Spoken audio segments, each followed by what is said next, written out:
Começamos mais um ValeiCast, esse podcast que é oferecido pelo Centro Universitário Vale do Cricaré, junto da iniciativa da incubadora de negócios Cricaré Valley, e o conteúdo que a gente produz aqui faz parte também para compor o conteúdo complementar do Univc EAD, que é o braço do ensino à distância do Centro Universitário Vale do Cricaré.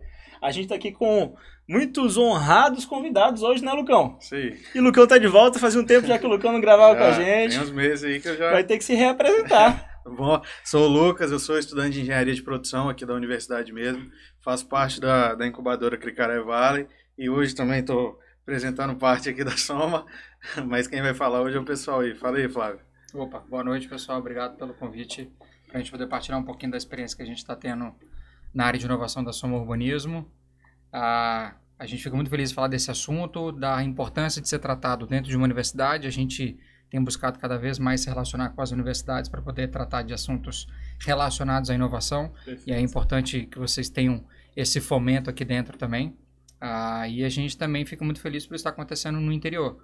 Hoje a Soma atua prioritariamente em mercados do interior e a gente tem visto que essa temática tem sido difícil de se encontrar agentes que tratem ela da forma correta. E aí é legal, mais uma vez a gente está aqui no podcast, dentro de uma universidade, no interior do estado, tratando sobre inovação corporativa.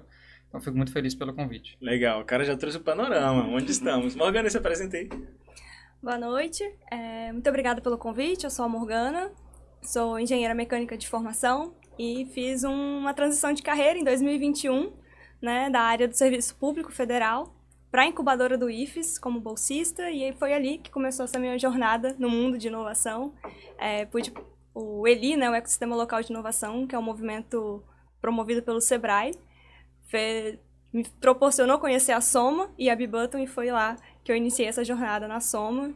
Então, abriu muitas portas aí pra mim. Diz as más línguas que a gente roubou ela do IFES. É verdade. Eu tento tratar de outra forma para que a gente não perca nenhum parceiro, principalmente uma academia, acabei de falar que é importante. Mas... Você era da época da incubadora com Malheiros? Isso. Malheiros, o Arley. Malheiros está em Guarapari agora. Né? Ele montou a incubadora lá em Guarapari. O Yuri tá indo pra lá amanhã, ou depois de amanhã. Que legal. Pô, legal então. Mas bora lá. Faz parte do nosso objetivo entender um pouco da jornada dos nossos convidados. Até porque a galera que nos escuta é a galera da graduação, está se formando, está se profissionalizando, está assumindo uma carreira. E a gente traz aqui opções de carreira, né, habilidades fundamentais, um pouco sempre sobre isso também.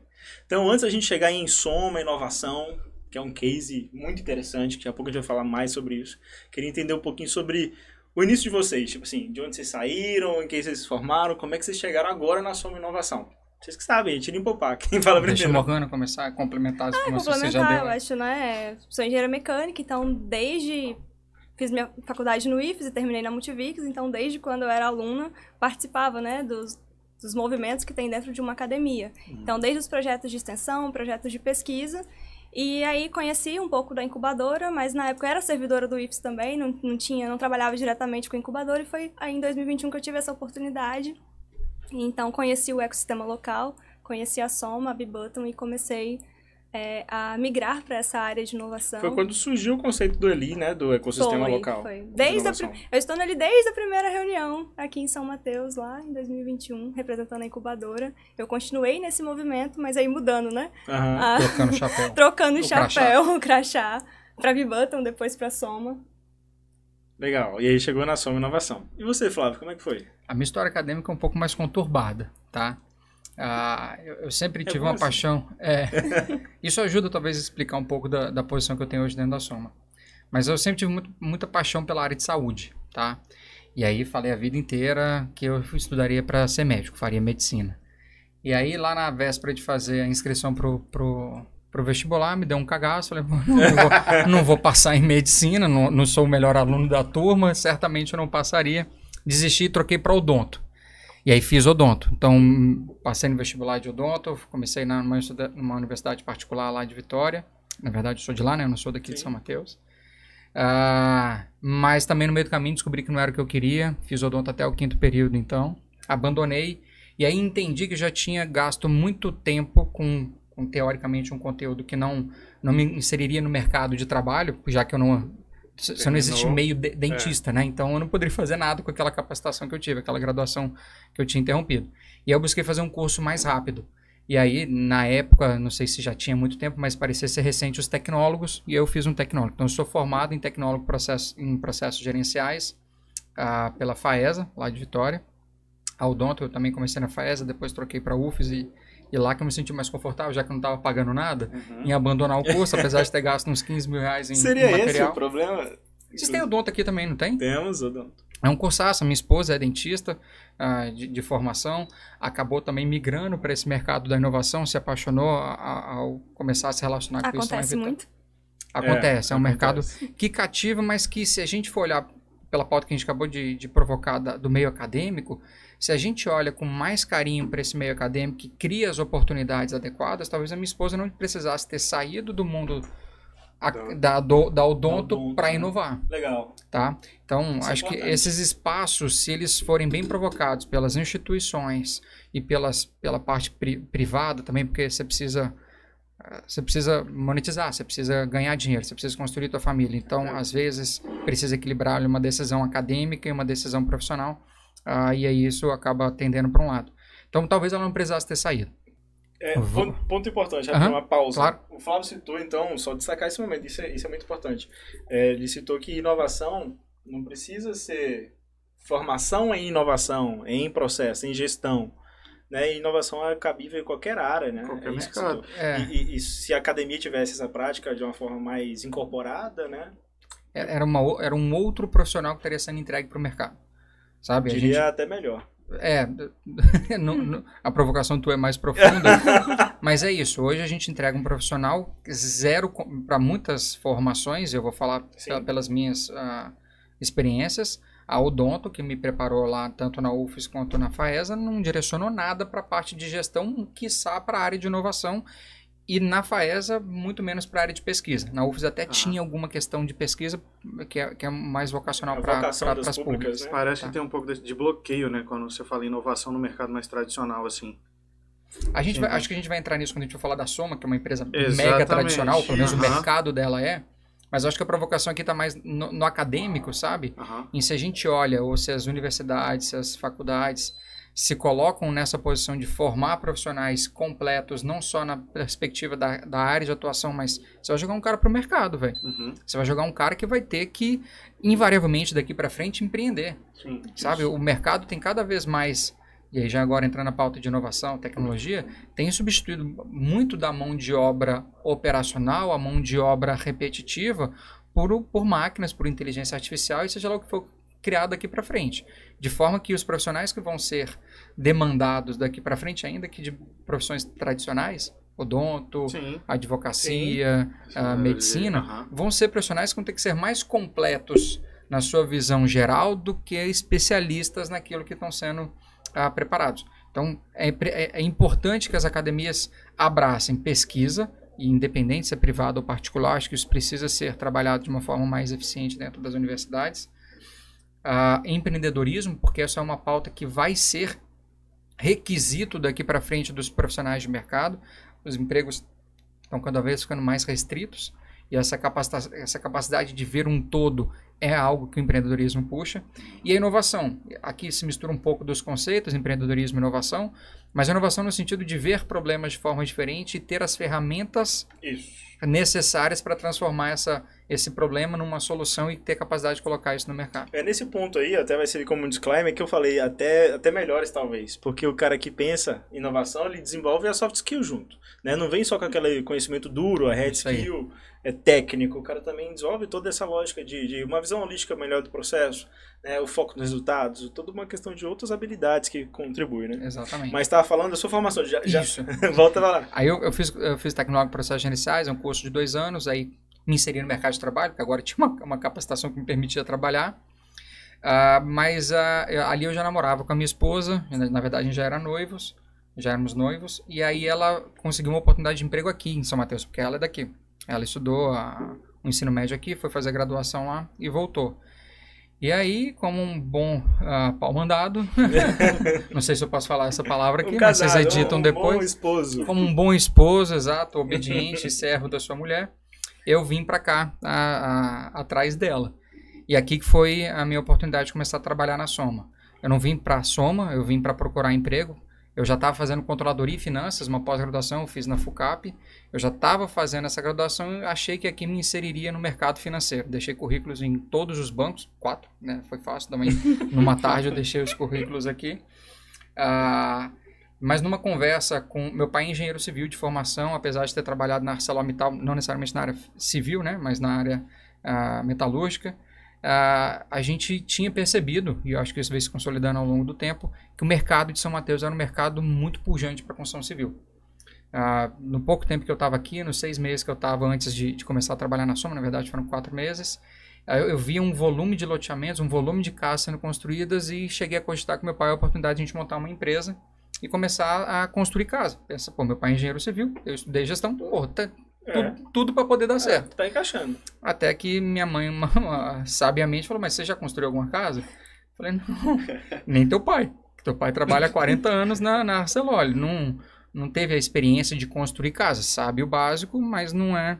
Por que você não deixa o currículo numa construtora?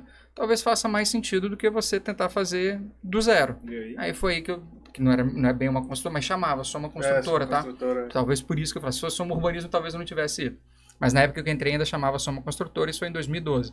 Foi logo quando eu me mudei para cá. Eu me mudei no meio do ano, né? Quando a Laís veio para cá para poder trabalhar.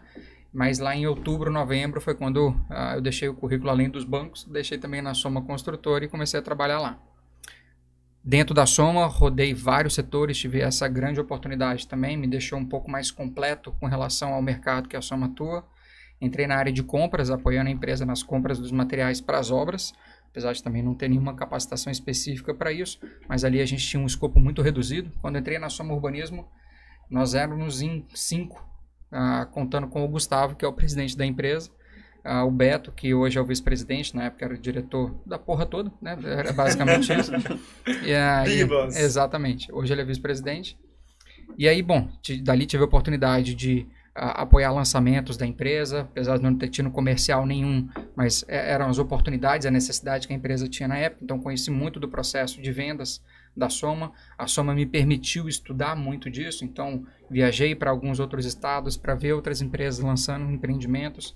Eu acho que isso acaba denotando um pouquinho de como a Soma vê como a Soma, né, o Gustavo que gerencia esses processos, um pouco do posicionamento da empresa. Não é tão comum numa empresa do interior, uma empresa que faz lote, que vende pedágio de terra, mercado mega tradicional. Costumo dizer que a gente faz igualzinho, fazia lá na época das capitanias hereditárias. Lembra que a gente tinha metade do Brasil assim, tinha, sei lá, 17 capitanias, um número assim?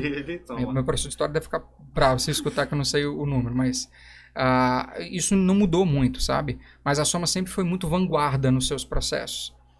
Eu entrei em 2012, em 2013 a gente estava implantando um RP grande de mercado. O RP é um sistema para poder gerenciar a empresa como um todo. Hoje o Lucas já conhece, a gente trabalha com o Cienge lá na Soma. Coisa que outras empresas, quando eu fui procurar um RP para a gente, não tinha RP para loteamento. Porque o mercado é tão tradicional que nem aspectos tecnológicos para gestão estava assimilando. E também é um mercado muito amador, tá? O mercado de loteamento vem se profissionalizando nos últimos anos, cerca de 10 anos para cá. Quando a gente fala de um mercado, é recente, tá? Então, naquela época, existiam poucas empresas olhando para o mercado de loteamento para poder entregar serviços, porque é um mercado amador, é um mercado que não consumia governança, não consumia organização, não consumia planejamento estratégico, e a gente veio estruturando isso tudo dentro da empresa. Tive a oportunidade de rodar vários desses setores, como falei, né, compras, comercial, administrativo, e de 2017 a 2019 eu ocupei a cadeira de diretor administrativo e financeiro.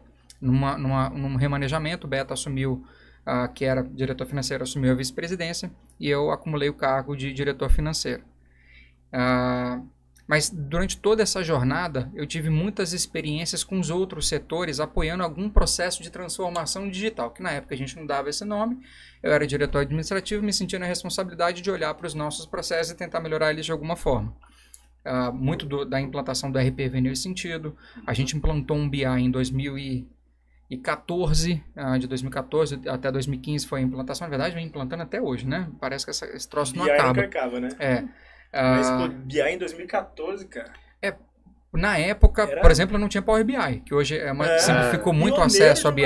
A gente contratou a Oracle BI, para você ter ideia, uma empresa, o sistema era em inglês, era mais complexo, mas era o que a gente entendia que era uma ferramenta para a gente poder enxergar o que estava acontecendo na empresa, para que pudesse nos dar ali uma base de números e uma base de informação que a gente pudesse tomar outros caminhos. E a gente ali já estava com uma consultoria da Fundação Dom Cabral, rodando, que chama PAEX. Então, sabe, o caminho que a Soma trilhou não é o caminho normal de uma empresa do interior, muito menos uma empresa do interior que trabalha com loteamento. Então, acho que isso denota porque que a empresa hoje tem uma área de inovação, né? Também não foi num virar de chaves, a empresa é de 2009, eu estou lá desde 2012, entrei muito no iniciozinho dela, mas desde o D0 a gente vem buscando, não só pela minha pessoa, acho que isso foi muito mais provocado pelo Gustavo, que a gente trouxesse essa visão de fora. Me mandava para poder participar de congresso, a gente participa de todos os congressos relacionados a loteamento do Brasil, a gente participa, seja quem for da empresa, sempre tem alguém representando para a gente poder assimilar esse conteúdo de fora e trazer para dentro. Pela Soma, já tive a oportunidade de estudar em Harvard, fiz um curso de negociação em Harvard, um outro curso de Urban Retail, que é a gente estudar o mercado de vendas, de varejo em loteamentos, né, na verdade em espaços urbanos. Fui para o Vale do Silício, daí já chegando na pauta da inovação, em 2019, quando eu estava como diretor financeiro, o Gustavo nos provocou para poder entender, nos provocou a diretoria, né? Para onde que vai o nosso cliente? Quem é o nosso cliente daqui a 10, 15 anos? E como a gente vende um pedaço de terra, a preocupação do Gustavo era o que o cliente vai querer comprar daqui a 10, 15 anos? Vai continuar sendo esse pedaço de terra que a gente vende? O que a gente vai ter que mudar para poder continuar gerando valor para esse cara no longo prazo? E o nosso ciclo do mercado de loteamento ele já é um ciclo longo. A gente não vende serviço, eu vendo um pedaço de terra que para poder legalmente eu vender ele, eu preciso de toda etapa anterior de aprovação desse loteamento, que pode levar, a gente brinca, entre 6 meses e 7 anos. Tá? São números reais de casos que a gente tem dentro, não só da Soma Urbanismo, mas de outros parceiros. Ou seja, até o momento em que desde o momento em que eu decido fazer um empreendimento, até que ele está na rua de fato para um cliente poder construir a casa dele em cima, posso levar 7 anos. Se eu não escopar muito bem, se eu não estiver preocupado em antever o que esse cliente quer lá na frente, provavelmente eu lanço um empreendimento que o cliente não quer comprar. Então o Gustavo foi muito assertivo nessa provocação. Na época não tinha chat GPT para a gente poder procurar essa resposta e tentar responder para ele. Teve que ir lá. Aí a gente teve que buscar essa informação, tá? E aí o primeiro movimento que a gente fez foi ir para o Vale do Silício. Na verdade não tinha setor de inovação, eu era diretor financeiro. Ele falou, vai lá numa missão que a gente contratou da Startse, que é uma grande escola de negócios hoje no Brasil. E a gente foi lá visitar um bocado de startups, fizemos lá o safari do empreendedor, né, que o pessoal fala. Mas, na verdade, a gente teve acesso aos fundadores da Startse. Então, no meio do caminho, ou nas oportunidades que a gente conhecia algumas startups que a gente visitou lá, eu tive consultoria desses caras, praticamente. Onde a gente conseguiu escutar da boca do Pedro Englert, do Cruel, o que era inovação corporativa. E por que isso era importante para as empresas. Até então, não era um conhecimento que a gente tinha, eu era financeiro, na verdade, meu papel era muito mais falar, não dá, não tem dinheiro, não vamos fazer. E do dia para a noite, na verdade foi uma semana que eu tive lá, a minha cabeça abriu, eu entendi o quanto a gente deveria assimilar essa competência dentro da empresa. Voltei, tirei umas 2 semaninhas de férias nos Estados Unidos, então não voltei logo depois do curso, mas assim que voltei para o Brasil, marquei uma reunião com o presidente e o vice-presidente e fiz uma apresentação do que a gente tinha visto lá nos Estados Unidos. Fui só eu, né? O Gustavo e o Beto acabaram não indo. E apresentei para eles o que tinha visto. Falei, olha, a gente tem 2 caminhos. Ou a gente abraça isso para valer, incorpora a inovação como algo que a Soma, na verdade, já vem fazendo, mas agora a gente institucionaliza e cria os processos. Ou a gente vai levar isso pelo meia boca e a gente não vai encontrar nenhuma grande transformação dentro do nosso negócio. E aquilo que você queria saber, Gustavo, a gente não vai encontrar. Expliquei para eles alguns fatores relacionados a custo, a conexão. A inovação depende de conexão, a inovação depende de investimento, a inovação depende de um patrocínio. Foram os 3 pontos que eu trouxe para o Gustavo, além de toda uma apresentação conceitual. Foram esses 3 requisitos que eu falei, Gustavo, se a gente for levar para frente, esses 3 requisitos têm que estar na mesa. Ou seja, eu preciso que você me patrocine, eu preciso que você, Gustavo, Beto, donos da empresa, né, e que operam, me patrocinem no sentido de que me apoiem com relação ao que a gente vai descobrir daqui para frente, porque vai ser tudo muito novo. Sim. Eu preciso fazer conexões, porque eu não sei bosta nenhuma de inovação. Acabei de ter uma semana sobre esse assunto. Óbvio, foi um assunto denso, com caras referências, mas não é numa semana que você consegue assimilar isso e colocar isso em prática. Então, Com certeza. eu vou ter que me conectar e a gente, em algum momento, vai ter que começar a gastar dinheiro com isso tudo, porque a implantação desses processos requer algum tipo de investimento. A gente foi aprendendo ao longo do tempo que esse dinheiro também pode vir de uma forma mais barata, de uma forma menos dolorosa, mas eu precisava desses 3 pontos. E aí, beleza, o patrocínio ele declarou lá na hora, e eu falei, ó, e a conexão, como é que a gente resolve? Em São Mateus eu não tenho com quem conversar. Não tinha um bússola em São Mateus, não tinha nenhum podcast dentro de uma universidade para eu poder participar e entender, e aqui aglutina as pessoas que estão falando sobre isso, não tinha essa estrutura lá em 2019. E aí, por isso eu tive que voltar para Vitória, né? Eu vim para cá atrás da minha esposa, fui para lá para poder trabalhar esse assunto e fazer as conexões. Então, aí a conexão a gente estava resolvendo, precisava de grana. E aí, beleza, dentro da estrutura da Soma Urbanismo, graças a Deus a gente tem uma operação bem eficiente. O compromisso com o recurso veio, tanto que minha mudança para Vitória ela geraria custos adicionais à operação que a gente já tinha. E chegando em Vitória, a gente já começou a participar de alguns programas de inovação, do FindsLab e outros, onde a gente conseguiu ali evidenciar esse compromisso da empresa com o patrocínio, com a busca pelas conexões. Foi lá em Vitória, né? Acabou precisando. Eu fui para Vitória como um ponto de contato, descobri que em Vitória já tinha um ambiente acontecendo de inovação, menos maduro do que é hoje, mas muito mais maduro do que São Mateus, Sim, então me legal. foi importante. E também acabei tendo a oportunidade de viajar pelo Brasil todo, já tinha ido para o Vale, né? Mas tive a oportunidade de viajar o Brasil todo para conhecer os demais ambientes de inovação que existem aqui no Brasil. Então, Isso fui em para 2019. a partir de 2019. Aham. Acho que em 2019 eu fui para Curitiba, fui para Santa Catarina, que é um polo gigantesco. né?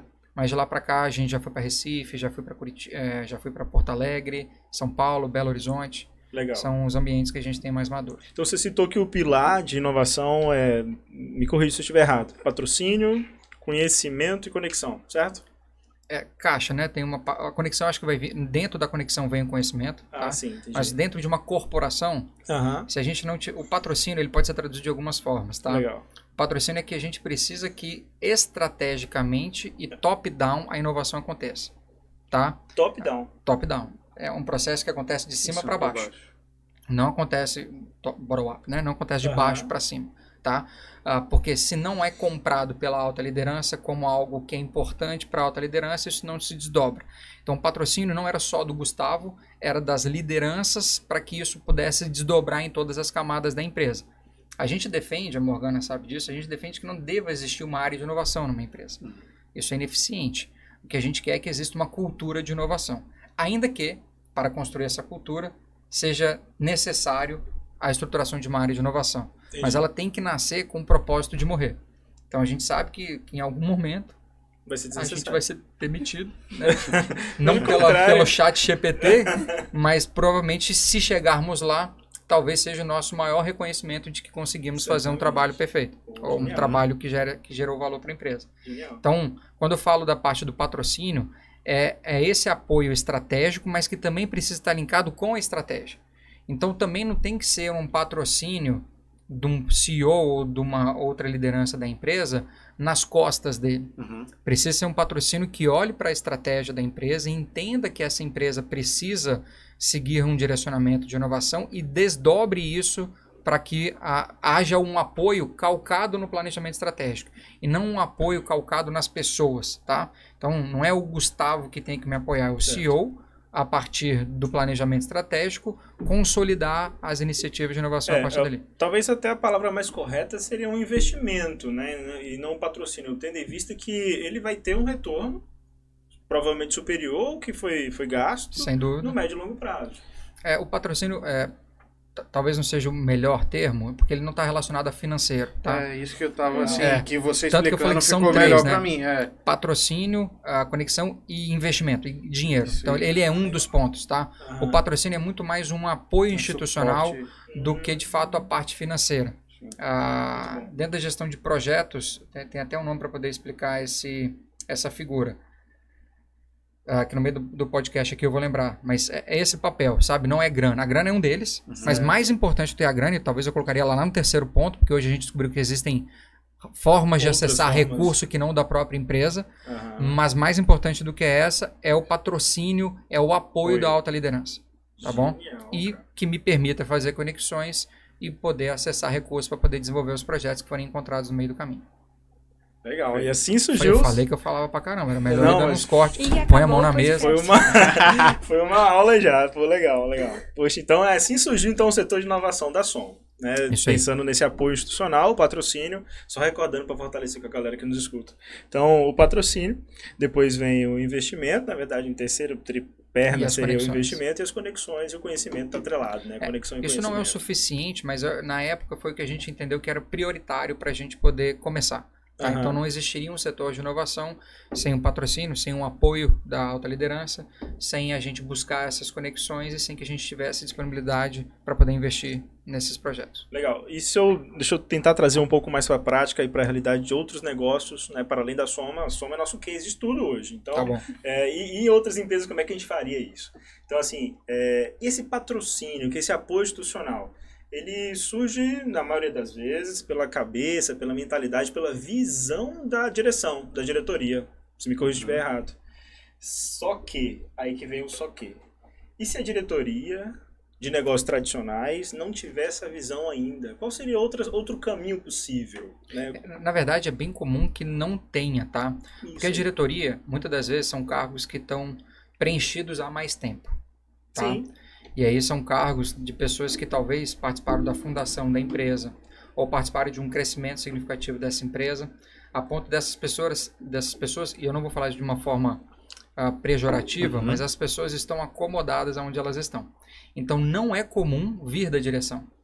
Normalmente ela vem mais de baixo. Por isso que eu falei que não funciona. Tá? Quando é mais comum você ver um cara que está lá no dia a dia de algum processo, se ferrando com aquele processo e falando, puta, isso aqui podia ser diferente, meu dia seria melhor, eu performaria melhor se isso aqui fosse diferente. E esse cara tentar levar isso para cima e a diretoria falar, acho que não, pô, já está funcionando, né? Pô, eu implantei esse processo. Como é que ele não é eficiente? Esse cara implantou e depois ele subiu, mas, sei lá, 10 anos depois, uma tecnologia nova nasceu, um RP, Sim. um sistema. Sim. Esse cara, na posição que ele está como diretor, ele talvez então não enxergue isso. Então, para mim, é muito mais comum um cenário contrário, Isso aí. onde existem grandes intenções de inovar abaixo da linha da diretoria e elas são sufocadas pela diretoria, do que o contrário.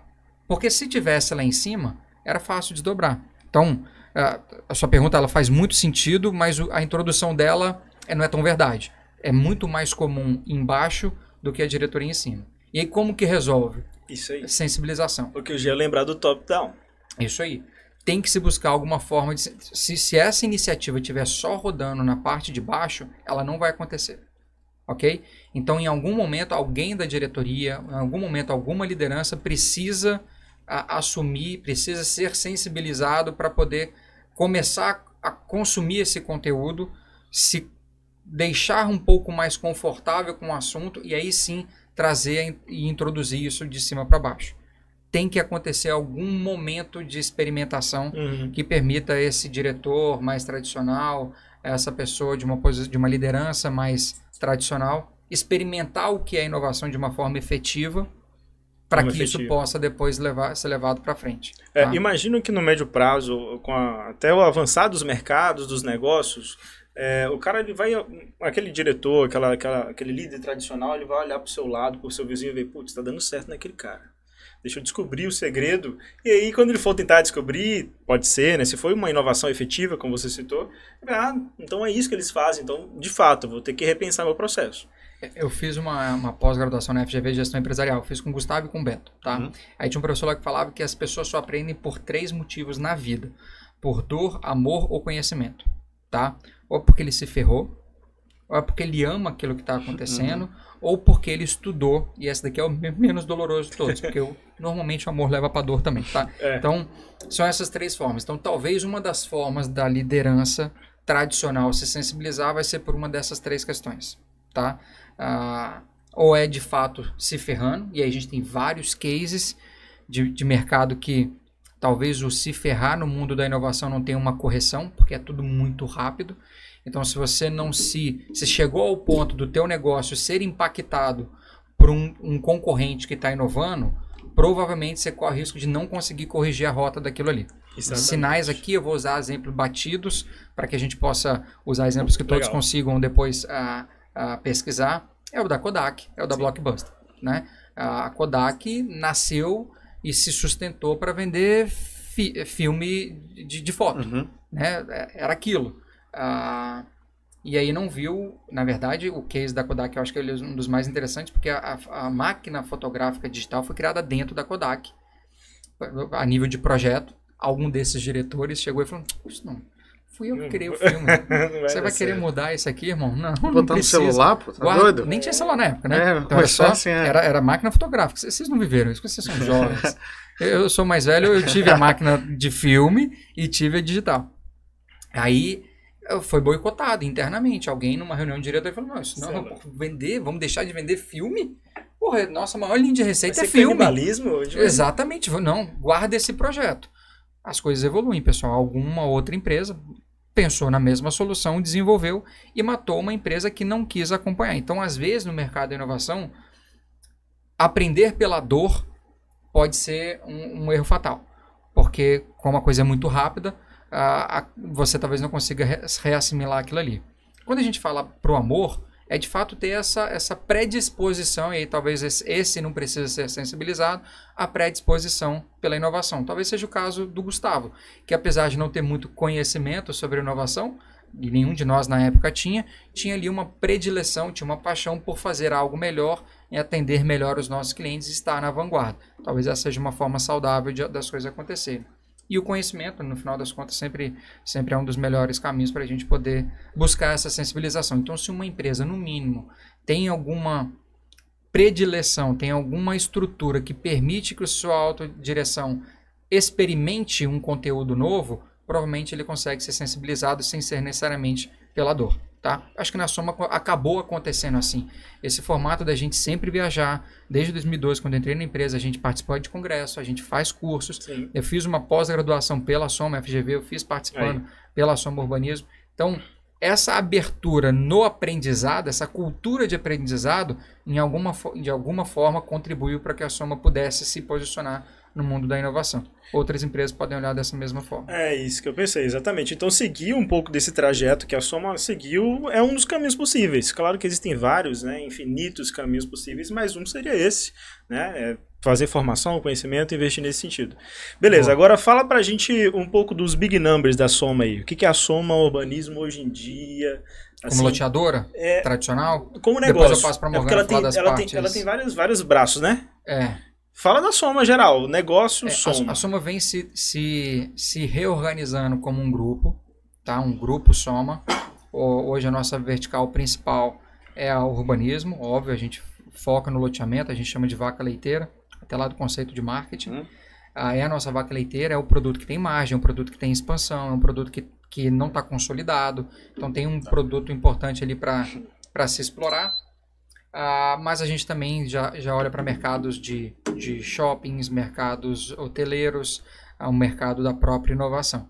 Então a Soma é uma empresa hoje com cerca de 20 empreendimentos lançados no mercado. Se vocês tiverem os números atualizados, vocês me ajudam também. Se não me engano, são 19. 19 cerca de 20 produtos já lançados, a maior parte desses entregues, todos eles com uma grande preocupação com a qualidade e satisfação dos clientes que compram da gente. A gente tem um alto índice de recompra dos nossos clientes. Hoje o Lucas está envolvido com a área de relação com o cliente, então pode falar um pouco melhor sobre esses detalhes. Quantos mil clientes a gente já tem atendido? Mais de 8 mil. Mais de 8 mil vendas, né? Não, mais de 8 mil clientes, mais de 6 mil lotes, se eu não me engano. Olha só.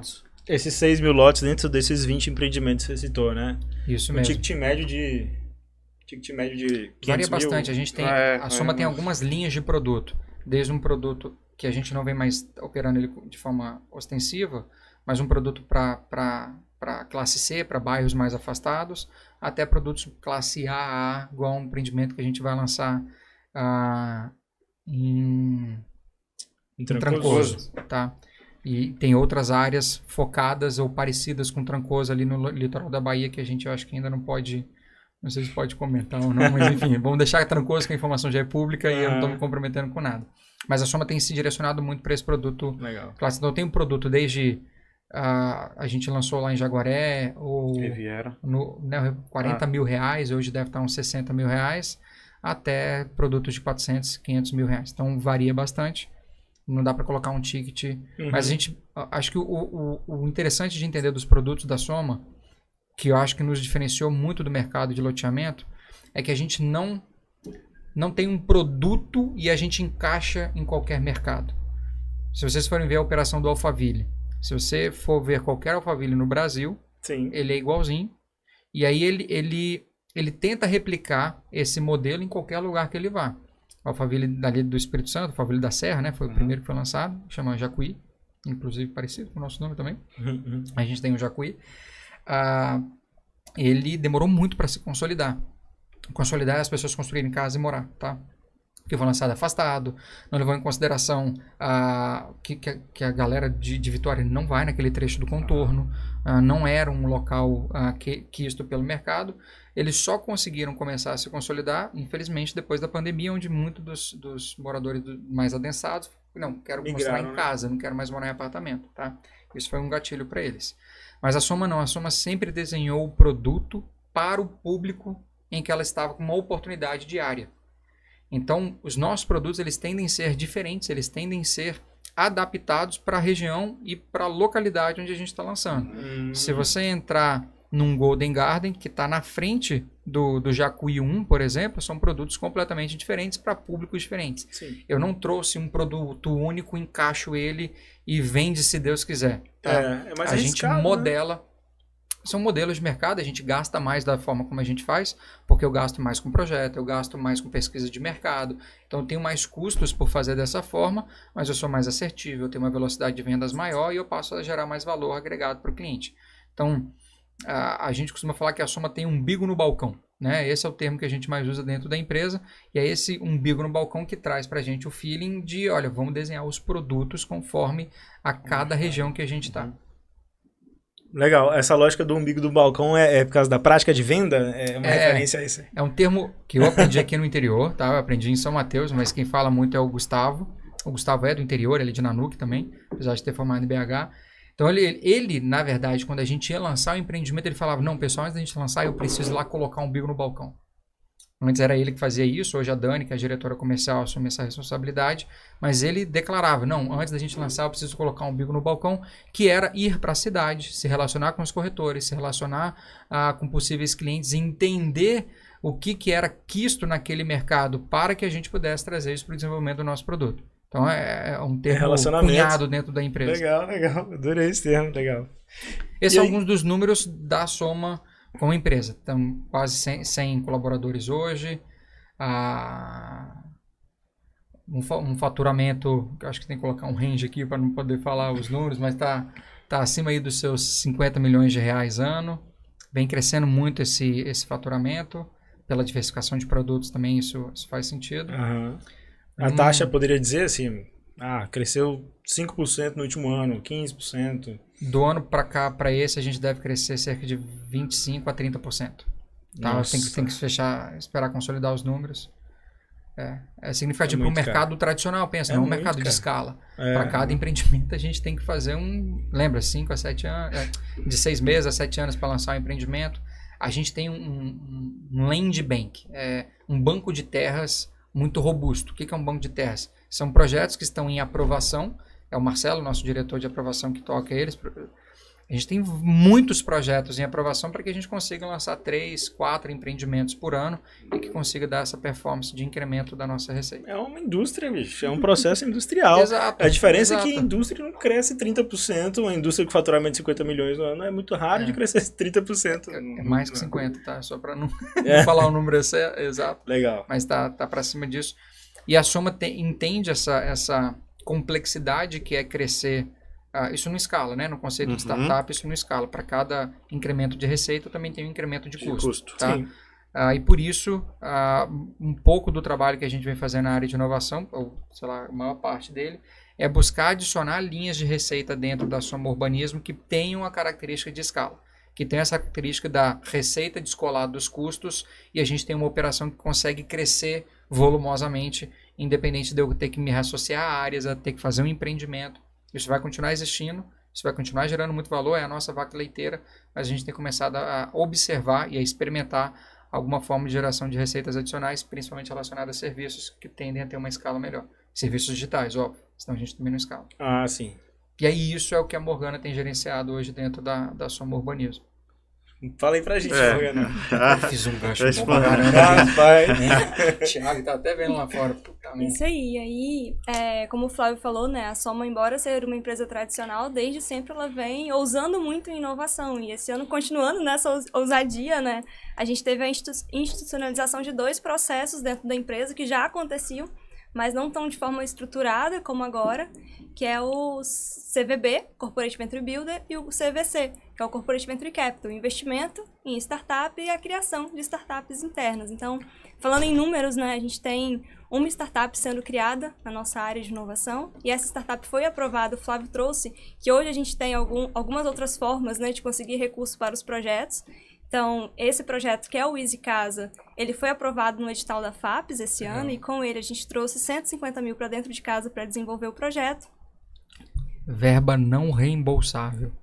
É um dinheiro que o Estado dá, e isso não é exclusivo da Soma Urbanismo, de longe qualquer tipo de empresa pode pegar esse tipo de recurso para poder desenvolver projeto de inovação, validar esse projeto. Lógico, 150 mil você não constrói um negócio, beleza? Sim. Mas você tira a ideia do papel, valida ela e depois, principalmente numa corporação, você tem recursos para poder fazer essa ideia alavancar, tá? Quando a gente começou lá atrás, eu não sabia dessas linhas, mas é um acesso espetacular. Isso deveria ser mais divulgado, mas deveria ser mais aproveitado. aproveitado. As linhas também são recentes. Imagino que antigamente não era tão comum. Principalmente no interior, tá? Principalmente. Esse foi um edital espetacular. Que tinha micro-região. Exatamente. Ele separou por micro-região. Né? Isso. Ele.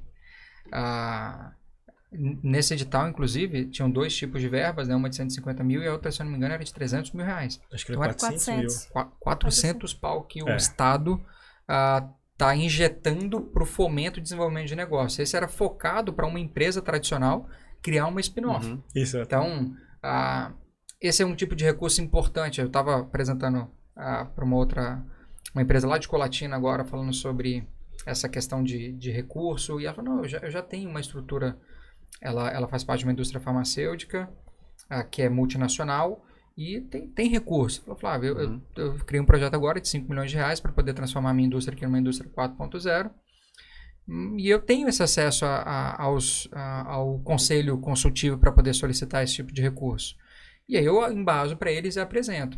Então, pô, beleza, para você, ela é a diretora da planta Fabril lá. Bom, para você faz todo sentido, mas e para quem está para baixo? E para os times de baixo que querem validar algumas ideias, vão ter que seguir esse caminho todo para poder tirar alguma ideia do papel? E, pô, o conselho não vai querer investir em algo tão embrionário. O conselho vai criar algo mais maduro. Então, por que não provocar para o teu time interno ter as ideias, que foi assim que nasceu o Easy Casa, e você, ao invés de ter a burocracia, de ir para conselho com algo muito embrionário, você não permitir ou sugestionar que eles participem de editais dentro do guarda-chuva aqui da empresa, quase que eu falei o nome, dentro do guarda-chuva da empresa, e vocês depois podem até participar desse negócio. E se ele fizer sentido, aí sim você sobra para o conselho. Então não é porque não tem dinheiro, sabe? A Soma Urbanismo, graças a Deus, 150 mil reais não era um grande problema para a gente poder viabilizar um projeto desse. Mas quando eu faço isso com um recurso de fomento, eu deixo ele maturar com um recurso que não é um recurso da instituição e ele é mais simples de se gerir e focado para esse projeto, e na sua maturação leva isso para dentro da empresa e faz a coisa escalar. Isso aí. O que é o Easy Casa? Assertivo depois. Explica pra gente aí a ideia do Easy Casa. O Easy Casa, ele, como o Flávio, hoje a gente vai até o momento da jornada onde a gente faz a entrega do lote para o nosso cliente. Mas a gente sabe que o processo de construção, de cuidar desse lote, cuidar da sua casa, é uma preocupação. Ela demanda tempo. E difícil. Então, o Easy Casa, ele vem para ajudar esse cliente nessa jornada, otimizar o tempo dele e oferecer serviços a partir dali. Então, desde para aquele cliente investidor que precisa fazer a limpeza do lote, até o cliente que já está morando e precisa contratar algum serviço de manutenção. Então, é a Soma olhando para o cliente dela, tentando acompanhar ainda mais essa jornada e melhorar ainda mais a sua marca, a sua imagem com esse cliente, pensando em otimizar a vida dele, né? Então, olha o quanto isso agrega de qualidade de serviço. Né? Você não viu o brilho no olho na hora de fazer o pitch aqui. Nossa ideia é atender aí os 5 mil clientes que a gente tem na nossa base. já a partir do ano que vem. E é uma coisa que a gente já teve a oportunidade de conversar em outros momentos. Imagina, então já tem uma base de clientes de 5 mil interna. Uhum. Imagina quando isso se abrir para o mercado externo, né? Para o mercado geral. Então, esse é esse VB, né? Soma Venture Builder. E a SVC, como é que funciona? Então, o Soma VC é um investimento, a área de investimento em startups. Hoje a gente conta, né, com um comitê de investimento e sinergia que faz todo o acompanhamento desse processo. São 5 diretores que o Flávio trouxe também, que a gente precisa desse engajamento, desse patrocínio. E aí a gente conseguiu trazer os nossos diretores para esse comitê. Isso foi muito importante para colocar, né, estruturar o Soma VC. Então, a gente olha agora para as startups. Foi desenhada uma tese de investimento junto com esse comitê. Nossa. Então, a gente tem lá, quem quiser consultar, tem no nosso Instagram, no nosso Sério? site. Acho Legal. que o nosso tempo já está corrido aqui, qual é a nossa tese. Vocês já colocaram a mão na mesa? Não. Eu tô de olho no relógio aqui. Eu vou precisar que você traduza para quem está nos ouvindo, que não é ainda Do métier. Ainda não é como é que chama o Startupês. Startupês. O que é VC, Venture Capital? Explica pra gente aí. A tradução literal é capital de risco. Sim. Tá? E aí ele tem sido usado dentro de alguns contextos. Quando a gente chama de Corporate Venture Capital, então é quando uma corporação separa algum recurso de dentro, algum capital dela, para investir em negócios de risco. Tá? Tradução Legal. prática é essa. Tá? Então, no investimento em negócios de risco, que são startups, né? Investir capital de risco. Pode ser num projeto interno, pode ser startup, pode ser investir em algo muito mais arriscado do que o mercado tradicional. Tá? No mercado, quando a gente fala em VC, Venture Capital, é o recurso disponível para investir em negócios de risco. Muitas das vezes está atrelado a uma startup, tá? Porque é onde existe mais risco. Uhum. Porque em contraponto ao Venture Capital, a gente tem o Private Equity, tá? Que é o capital privado, alguma coisa assim. A tradução literal. É você investir em negócios consolidados que ainda não estão na bolsa de valores. Beleza? Isso é bem comum no mercado também. Algumas empresas precisam se alavancar ou desenvolver um novo projeto. O que ela faz é vender um pedacinho da empresa para que algumas pessoas coloquem dinheiro e ela possa executar aquele projeto. Isso é o Private Equity. Ocorre com empresas mais tradicionais porque ela não tem tanto risco. Ela fala, não, eu já tenho uma planta fabril aqui, eu quero replicar essa planta lá. Pô, já sabe fazer esse negócio todo, já conhece o processo, já tem cliente. Enfim, isso é o Private Equity. Para startups, o capital é de risco. Não, peraí, eu estou validando um modelo, eu estou criando uma solução nova, estou validando uma dor. Então, ali é muito mais arriscado porque os projetos ainda estão em construção. Ainda estão descobrindo o que vão fazer. Startup é mais ou menos isso. Você está no mercado que muda o tempo todo. Então, sim. Que muda, que o cara ainda não sabe qual é a solução, que ainda não achou o público certo, não sabe vender aquele produto. E o dinheiro, ele é arriscado por isso. Ele é usado para estas questões, para poder ajudar as startups nesse processo. Mas o que justifica esse investimento é a possibilidade dos ganhos exponenciais depois, né? Tem que fazer sentido. Todo investimento ele é um risco-retorno. Tá? Quanto maior o risco, maior a expectativa de retorno. Mas quando a gente fala do CVC, do Corporate Venture Capital, a gente olha não só para esse retorno financeiro, mas também para o retorno estratégico, né? Por isso que eu falei que a gente tem uma tese, a nossa tese ela olha muito também para o nosso cliente e para o futuro, né? A gente quer estar próximo aí de todos os dados de mercado. Então, a gente pensa também muito nesse retorno estratégico, do que é essa startup, esse novo negócio que a Soma está investindo, o que ele traz já de imediato como estratégico, fazendo parte da estratégia da empresa. Esse é um exemplo do nosso primeiro investimento, que é a Arca, né? A Arca é uma startup da área de arquitetura e uma das suas frentes de negócio é o desenvolvimento de projetos, né? Onde o cliente ele pode contratar de uma forma bem diferente, como um concurso, um projeto comercial e agora está sendo desenhado também o projeto residencial. E aí a gente pode oferecer esse serviço para o nosso cliente por meio do Easy Casa. Então, olhando muito para essa estratégia, que a gente também tomou essa decisão de fazer esse primeiro investimento do Soma VC. E meio que responde aquela primeira pergunta do Gustavo, onde vai estar o meu cliente daqui 10, 15 anos? Começa a responder. Porque a gente, quando começou todo o trabalho da inovação, começou pelo mapeamento da jornada do cliente. Tá? E é o que eu indico para todo mundo que for começar a fazer algum processo de inovação, é entender a jornada dos seus clientes. A gente descobriu que a gente tinha mais de um. Mas isso eu acho que pode deixar para o próximo podcast. Quando você mapeia a jornada dos clientes, você começa a enxergar alguns gaps que você poderia estar atuando para geração de valor. A gente entendeu que, inclusive, a Soma Urbanismo parava na jornada do cliente lá no iniciozinho. Porque a gente vende o terreno, o cliente quita o terreno e acabou a nossa relação com esse cliente. Ele mora no meu produto, mas eu só me relacionei com ele até a hora que eu vendi. Essa é qualquer loteador. E a gente entendeu, ao mapear a jornada, que dali para frente tem tanta oportunidade, porque existe tanta dor, que faria sentido a gente começar a entender essa jornada também. E é aqui que a gente entendeu que o papel do arquiteto é algo muito importante para o restante da jornada. Porque, invariavelmente, uma construção vai ter que ser feita naquele lote. Para N fins. Para morar, para vender, para alugar, para fazer Airbnb, para construir para um restaurante, não importa. Mas, invariavelmente, um arquiteto ou um pseudo-arquiteto vai ser contratado para poder ajudar no desenvolvimento daquele projeto. E, infelizmente, o mercado de arquitetura é um mercado ainda, de certa forma, elitizado. Não é todo mundo que contrata, não é por conta dos arquitetos, a gente ainda está estudando os motivos dessa questão, e aí investir numa startup de arquitetura nos ajudou a entender um pouco mais. O Rafael Tristão, que é o CEO dessa startup, interage muito com a gente para que a gente possa ir assimilando isso, mas enfim, o arquiteto é uma peça fundamental para todo o desdobramento de uma construção, e a gente entendeu que para começar a responder as questões relacionadas a quem é o nosso cliente do futuro, talvez ter uma relação mais íntima com os arquitetos poderia fazer sentido. E aí o investimento na Arca, além de toda a solução tecnológica que eles têm, e esse formato diferente de dar acesso a projetos de arquitetura, mas a competência intrínseca de relacionamento com o arquiteto é algo que a gente estrategicamente quer ao fazer o investimento na Arca, ao fazer o investimento no Rafa. Legal, muito bacana. Outra coisa que acho que compõe, não sei qual área exatamente compõe, vocês poderiam falar rapidamente aí sobre o observatório. Como é que funciona o observatório de dados? Que lógica é essa? Para que serve? Então, a gente está olhando muito para o nosso cliente e para o comportamento desse cliente. A gente quer cada dia mais se aproximar, né, do que esse cliente quer para o futuro. Então, o observatório ele vem complementando esse nosso interesse, né? Ele vem trazendo essas informações, olhando não só para o nosso cliente atual, mas para o nosso cliente do futuro, fazendo o estudo de mercado, o dever de casa, né?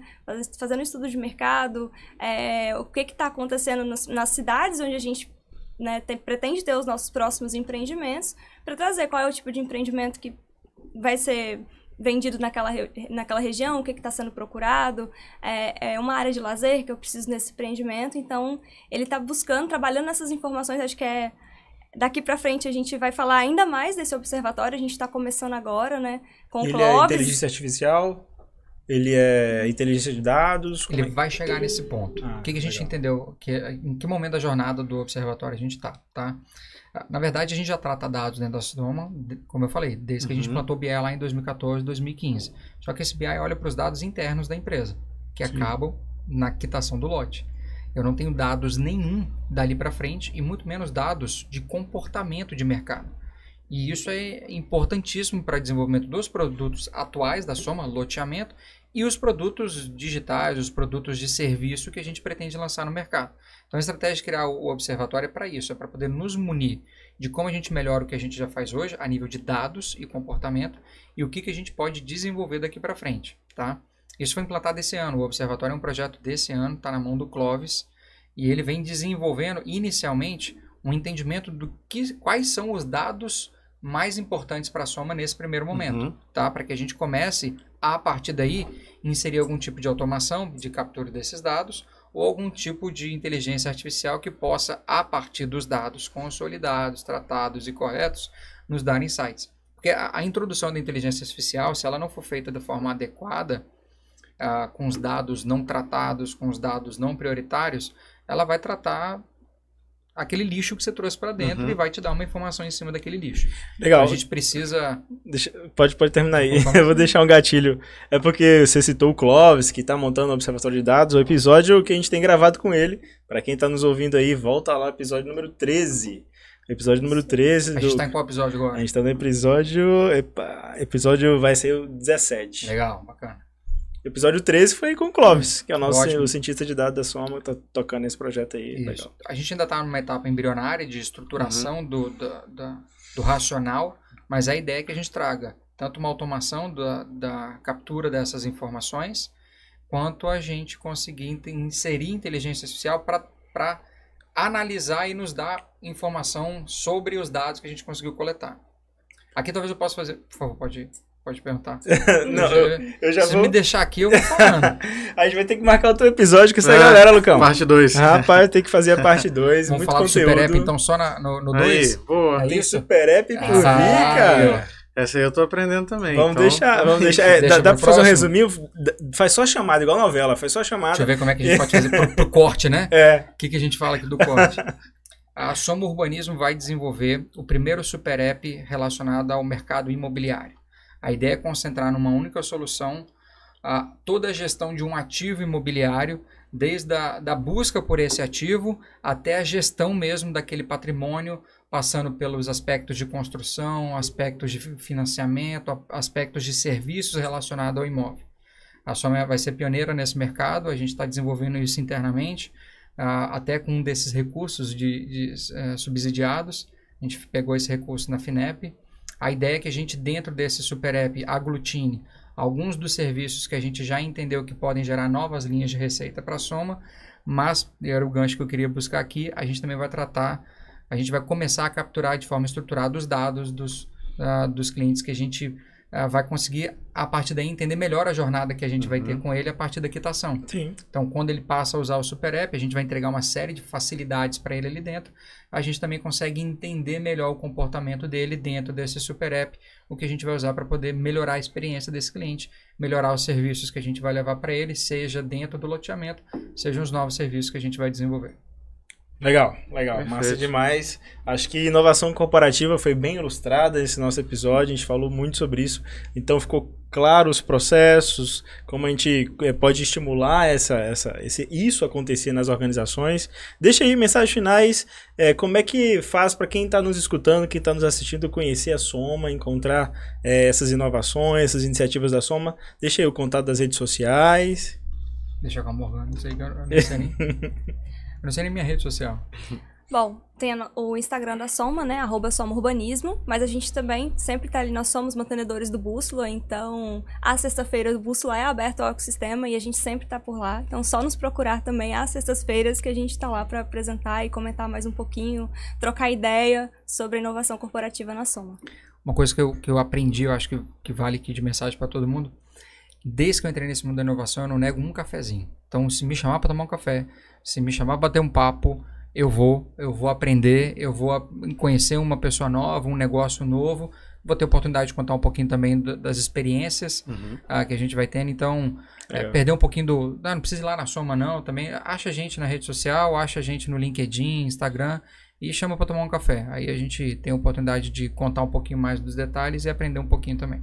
Se for uma cerveja, serve também? Porra, eu não tô bebendo desde o carnaval, mas eu vou e pego uma sem álcool sem problema nenhum. Deixa. Então é isso, galera. Lucão, mensagem final? Falar aqui da rede do Cricaré Valley. Tipo, vai estar disponível esse episódio aqui, né, no YouTube, no Spotify, no Instagram, Cricaré Valley, no YouTube também, beleza? No LinkedIn, recentemente, a gente vai adentrar aí. Precisamos urgente. Estamos enrolando, mas já tá certo. É mesmo? Legal. Gente, obrigado por estar aqui. Uma honra tê-los aqui. Trouxe muito conteúdo de uma forma muito rica, né? Com experiências reais, né? Autoridade, não há autoridade maior do que viver aquele momento, viver aquela construção. Do que se ferrar, né? Do que se ferrar, do que ter skin in the game, né? Isso aí faz toda a diferença. Obrigado, gente. Obrigado quem nos assistiu pelo convite, aí. Gente. Parabéns pela iniciativa. Tchau, tchau. Valeu.